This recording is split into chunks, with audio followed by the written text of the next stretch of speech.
नमस्कार दोस्तों। मेरा नाम है विजय कुमार। आप देख रहे हैं कॉमिक्स पिटारा चैनल को।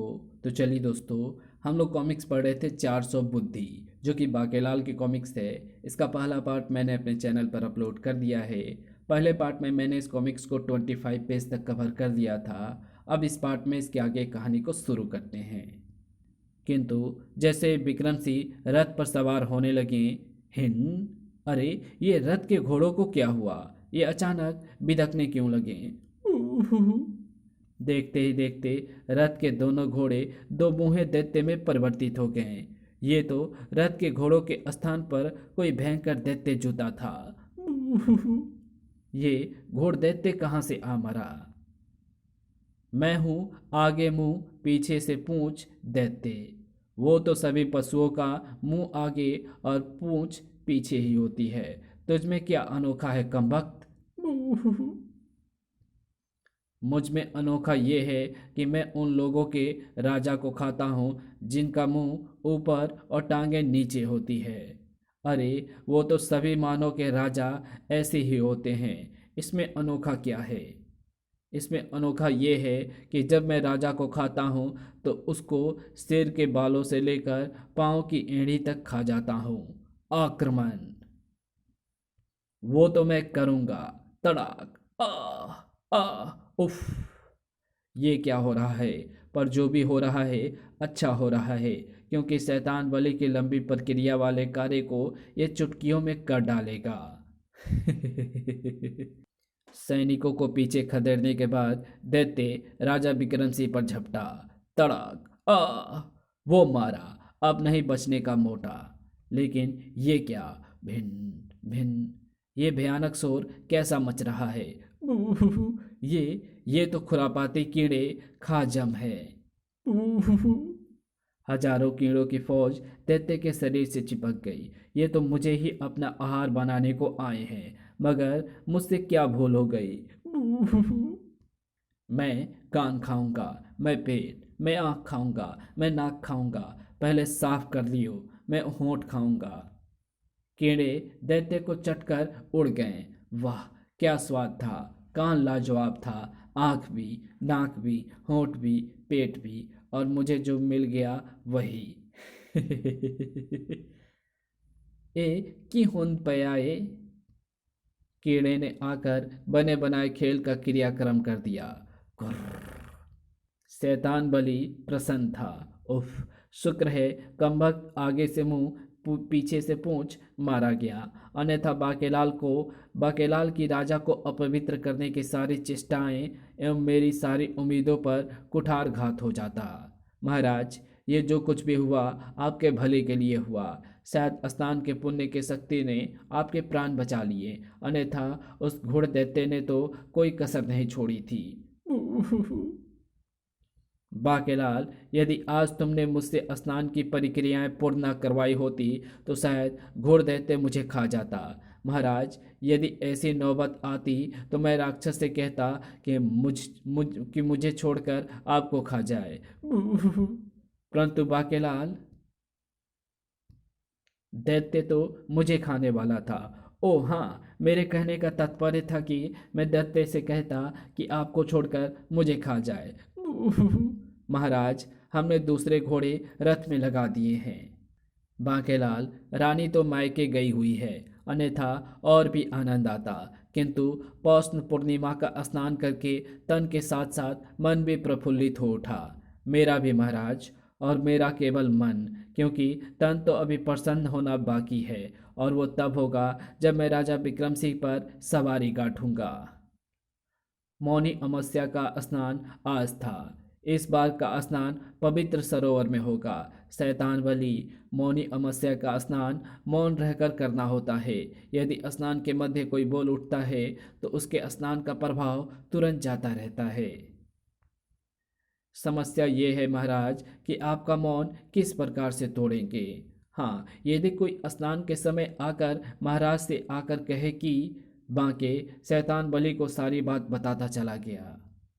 मौनी अमावस्या का स्नान मौन सरोवर में संपन्न होना था।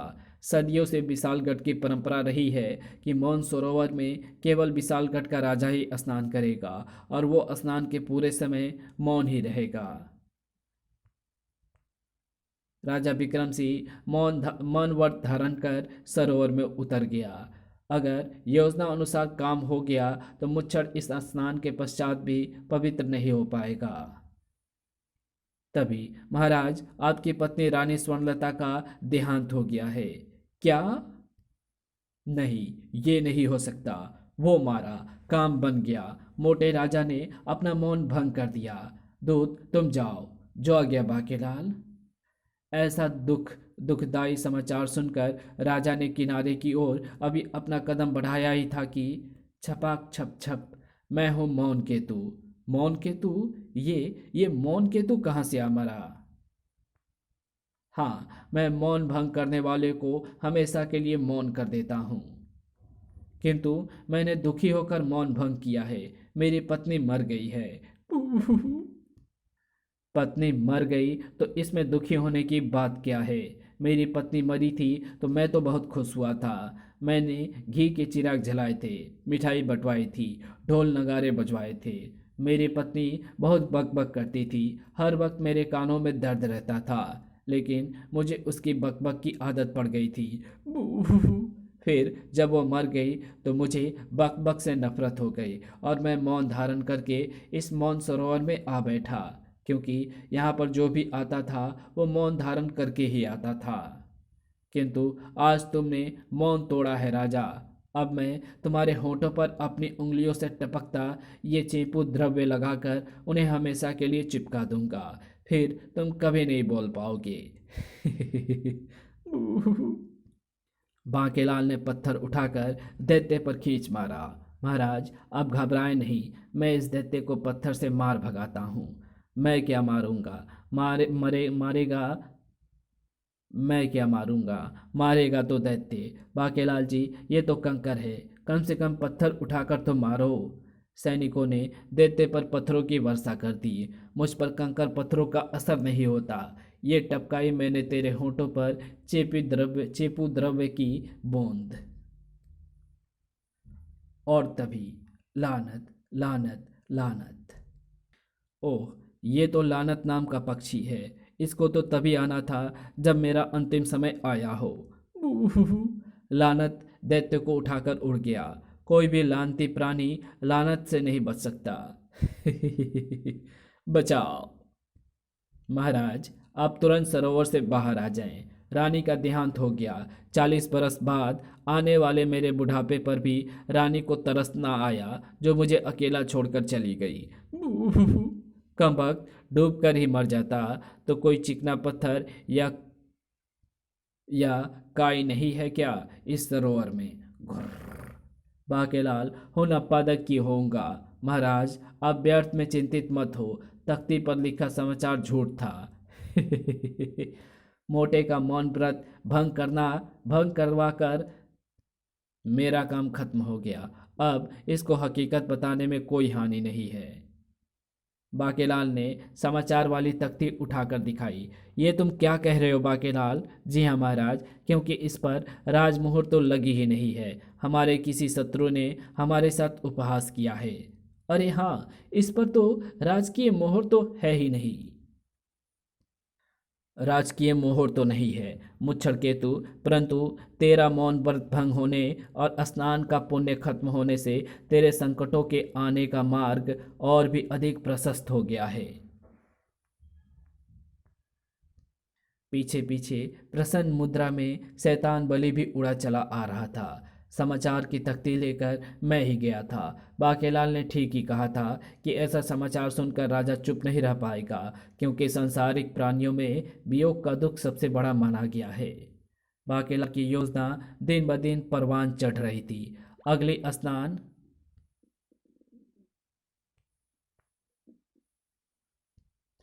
अगला स्नान बसंत पंचमी का है महाराज। इस दिन से पूर्व पुष्पों की खेती की जाती है। बीजारोपण किया जाता है, उन्हें सींचा जाता है। फिर जब डालियां पुष्पों से भर जाती है तो पुष्पों को तोड़ा जाता है, उनकी माला बनाई जाती है। फिर उन्हीं पुष्पों की माला पहनकर वसंत पंचमी का स्नान किया जाता है। मोटे मुच्छड़ राजा द्वारा बसंत पंचमी पर वही पुष्प उगाए जाते हैं जिन्हें भगवान के चरणों में समर्पित किए जाते हैं, परंतु मैंने तुझसे उगवाए हैं चंडूवासी के पुष्प जिन्हें शैतान के चरणों में समर्पित किया जाता है। इन पुष्पों को धारण करके स्नान करने से ना तो तन पवित्र होता है और ना ही मन। चलता हुआ नदी में उतर आया वो वृक्ष। अरे, वृक्ष चलकर नदी में आ गया। भागो, मैं हूं पेड़ की खाल में पेड़िया। ये पेड़िया कहाँ से आ मरा? पेड़िया कहीं से आया तो है मगर मरा नहीं। मुझे तो 10 पत्तों का धारक ही मार सकता है, और पत्ते भी ऐसे कि तुम्हें नरक में भी ना मिले। राजा, मैं यहाँ पर तेरी ही प्रतीक्षा कर रहा था। अब मैं तुझे ठूंठ बनाकर अपनी जड़ में रखूंगा। बाकीलाल, आ पेड़िया तो मोटे का दम निकाले दे रहा है, किंतु मेरा तो ये भी फायदा फायदा ही कर रहा है। तभी नहीं, ये पेड़िया तो मेरी योजना का सत्यानाश कर देगा। तभी आई, मुझे दिमके लग गई। अरे, अचानक इसे क्या हुआ? Cheater cheater. किंतु मुझे दिमके तो तभी लगनी थी जब चंडोवासी का धारक मेरा शिकार बन रहा हो। अरे, तेरे गले में चंडोवासु की माला कहाँ से आ गई? लाखों दिमके पल भर में पेड़िया को चट कर गई। हुन अप्पादा कुछ नहीं हो सकता हैंगया। चंडूवासी की माला तो बाकेलाल ने मुझे पहनाई थी। बाकेलाल, आज तुम्हारे कारण ही बच सके मेरे प्राण। चलो कोई बात नहीं, 3 स्थान तो पूरे ही हो गए हैं मोटे। आज है माघी पूर्णिमा। महाराज, आज के स्नान की महत्वपूर्ण बात यह है कि यदि राजा माँ की प्रतिमा बनवाकर उसे घी में स्नान करवाकर स्वयं स्नान करे तो उसका कल्याण होता है। इसे ही कहते हैं माघी पूर्णिमा का स्नान। ये बन गई माँ जी की प्रतिमा। इस प्रतिमा को बनाने के लिए मैंने गेहूं के आटे का प्रयोग किया है, और अब आप इसको घी में स्नान कराएं। अवश्य बाकेलाल। विक्रम सिंह ने पुतली को घी में स्नान कराया। अब आएगा मजा। मैंने माँ की बजाय मोटे के पिताजी की पुतली बना दी है, जिसको घी में स्नान करवाने के पश्चात जब मोटा स्नान करेगा तो उसका स्नान अपवित्र हो जाएगा। स्वर्गीय माँ जी, घी में स्नान कीजिए। अबे, मैं पिताजी हूँ। घुर्र। फिर जब विक्रम सिंह स्नान करने पानी में उतरा, अरे बाकेलाल, मेरा शरीर तो बेहद चिकना हो गया है। इस पर पानी तो पड़ ही नहीं रहा, मैं स्नान कैसे करूँगा? ये उसी पुतली का करिश्मा है। उफ, अब ये कौन सी मुसीबत आ पड़ी? मैं हूँ मच्छर केतु। राजा, मुझे मुझे थी तेरी ही प्रतीक्षा, मगर मैंने तुम्हारा क्या बिगाड़ा है? बाप रे, अगर तुम मेरा कुछ बिगाड़ता तो मैं तेरा कभी भी कुछ ना बिगाड़ता, लेकिन तूने मेरा कुछ ना बिगाड़ कर ही तो अपनी मृत्यु को निमंत्रित किया है। लेकिन मैं तब तेरा कुछ कैसे बिगाड़ता जब तक तुम मेरे सामने नहीं आता? यही तो मेरी दीर्घायु का रहस्य है। यदि कोई मेरा कुछ बिगाड़ ले तो मैं सामने वाले का कुछ नहीं बिगाड़ पाता, लेकिन मेरा कोई तब तक बिगाड़ नहीं सकता जब तक मैं उसके सामने ना पड़ूं, और मैं सामने ही तभी पड़ता हूं जब कोई मेरा कुछ बिगाड़ ही ना ही सके। अरे, तो मेरी पकड़ से फिसल गया। ऐसा तो तभी होना था जबकि तूने माँ के स्थान पर पिता की प्रतिमा को घी का स्नान कराया हो। ऐसा करके तूने तूने मेरा बहुत कुछ बिगाड़ दिया है। आ, ये तो 8 बाजू है। मेरी मृत्यु इसी के चुस्कों के द्वारा रक्त चूसने से होना तय है। सत्यानाश, इस 8 बाजू को भी अभी आकर मरना था। बाकेलाल, एक बार फिर तुम्हारे कारण मैं मुच्छड़ केतु के हाथों संकट में फंसने से बच गया। चौथा स्नान पूर्ण हो गया। मैं तो मच्छड़ केतु को देखकर डर ही गया था। अब बचा अंतिम स्नान महाशिवरात्रि का। जय भोले शंकर महाराज। ये भांग धतूरा ग्रहण करें, उसके पश्चात होगा माघ माह का 5वां एवं अंतिम स्नान। चबड़ चबड़। खा बेटे खा, तुझे पता नहीं कि इस दिन भोले शंकर को धतूरा भांग अर्पित करते हैं, ना कि ग्रहण। अब जब तू ऐसी वस्तु चखकर स्नान करेगा तो तेरा होगा बंटाधार पानी में उतरते ही। हो तेरी रब ने बना दी जोड़ी, तू हाँ कर या ना कर यारा, ओ यारा ये बोले देते भंगड़ा का एक तारा हो। दैत्य भंगड़ा। राजा विक्रम सिंह, तेरे रब ने मृत्यु के साथ जोड़ी बना दी है। जोड़ी तो दैत्य भंगड़ा की बनी थी। ये जल सर्प मुझे अपना आहार बनाना चाहता है। बूहू, सड़प। ऐसा तो तभी होना था जबकि मेरा शिकार भंग धतूरा खाए हुए हो। बूहू। बाकेलाल, तूने फिर बचा लिया। बाकेलाल, पांचों स्नान पूरे हो गए, उसे लेकर जल से बाहर आ जा। अब मुझे प्राप्त हो जाएगी शैतान की 400 बुद्धि। जल के बाहर आते ही, आ ये क्या, मैं तो इस पर सवारी ही नहीं हो पा रहा हूँ बाकेलाल। बाके, ये मुझे अचानक क्या हुआ। अब तो ये अपवित्र हो चुका है। आ इसका तेज प्रबल है बाकेलाल, मैं इसे निगोड़ा नहीं बना सकता। बाकेलाल, ये धूमकेतु कौन है? किंतु बाकेलाल, मुझे ऐसा प्रतीत हो रहा है कि तेरा शरीर मेरी सवारी के लिए बिल्कुल उपयुक्त है। अरे ये तू क्या कर रहा है शैतान बलि कमबख्त। तभी शैतान की 400 बुद्धि प्राप्त होगी मुझे। आ धाड़, ये मुझ पर प्रहार कौन कर रहा है? मैं हूं चक्रवाता। बाप रे। शैतान बलि कमबख्त, क्या अभी भी नहीं समझा कि तू राजा विक्रम सिंह पर सवार होकर उसे निगोड़ा क्यों नहीं बना सका? नहीं, तूने और बाकेलाल ने मिलकर राजा विक्रम सिंह के शरीर को अपवित्र करने के लिए स्नान की प्रक्रियाओं में जो गड़बड़ी की है, उससे वास्तव में उसका शरीर अपवित्र हुआ ही नहीं, क्योंकि राजा ने जो भी प्रक्रियाएं की उन्हें करते समय उनकी भावना एकदम शुद्ध थी। उल्टे ऐसी प्रक्रियाएं करवाने वाले बाकेलाल का शरीर ही अपवित्र रह गया। तभी तो आसानी से उस पर सवार हो गया, लेकिन स्नान के समय होने वाले बार बार के आक्रमणों से भी तो ये बात नहीं समझा कि उनके पीछे मैं था। दरअसल महाराज के अपवित्र शरीर की मुझे भी आवश्यकता थी, किंतु मेरा काम एक बार के स्नान से अपवित्र हुए राजा के शरीर से भी चल जाता।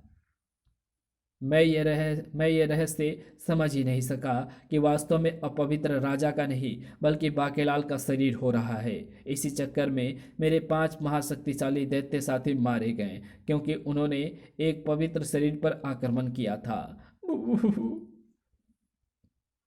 मेरा बाके, अब तू मेरे शक्तिशाली चक्रवर्तीय फूंकों के आगे कहाँ टिक पाएगा। तेरी मृत्यु के पश्चात मैं स्वयं बाकेलाल को निगोड़ा बनाऊंगा, क्योंकि मेरा उद्देश्य भी वही है जो तेरा है। मेरा बाके, नहीं।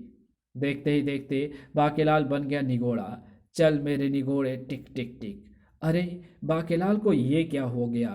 बेटे बाके, ये उल्टी गंगा कैसे बह निकली? हुन तेरा की हूँ। निगोड़ा बनने के बाद तेरे ऊपर मेरे 200 शैतान और सवारी करेंगे। उसके बाद तेरी मृत्यु हो जाएगी और मुझे प्राप्त होगी शैतान की 400 बुद्धि, जिसे पाकर मैं सबसे बड़ा शैतान बन जाऊंगा। तभी चक्रवात, मुझे मोती मंदिर में माथा तो टेकने दे। ठीक है, टेक ले। निगोड़ा बने बाकेलाल ने मोती मंदिर में जाकर माथा टेका। जय मोती मंदिर के देवता मोती जी की। जल्दी माथा टेक ले बाकेलाल निगोड़े। 200 कुंवारे तेरी प्रतीक्षा कर रहे हैं।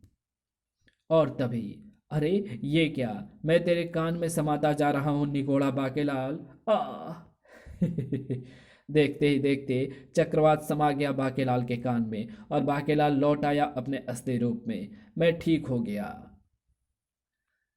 उन तोतों ने ठीक ही कहा था कि यदि मैं किसी सठियाए वृद्ध की मदद करूंगा तो मेरा भला अवश्य होगा। मेरा भला ये हुआ कि मुझे मोती मंदिर में रखे मोती की ये विशेषता पता थी जो पशु को मानव में बदल देता है। मैं तो मानव ही हूँ, इसलिए मुझे मानव योनि में मरने पर नरक जाने का कोई भय नहीं, बल्कि मोती ग्रहण करते ही शैतान चक्रवाता भी मारा गया।